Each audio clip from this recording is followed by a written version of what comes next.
this mint chocolate chip shake definitely brings the boys to your yard with its creamy, dreamy goodness.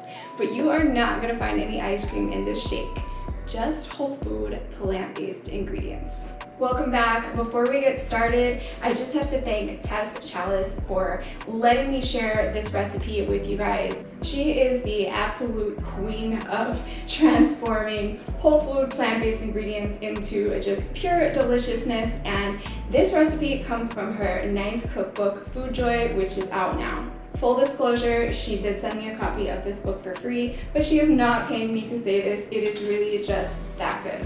I will put a link below where you can check out her book. Okay, so let's jump into it. We're gonna start with the blender, of course, and we're adding 4 large pitted dates, half a cup of almonds, 1 cup of fresh spinach, 3 cups of frozen banana chunks, a cup of ice cubes, a cup of water, and 1 teaspoon of mint extract.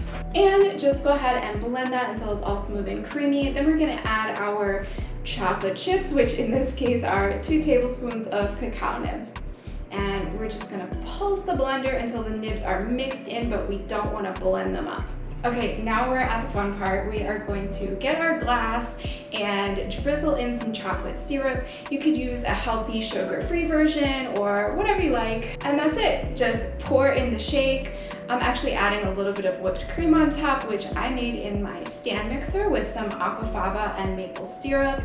And then we're gonna top it off with some more cacao nibs, and that's it.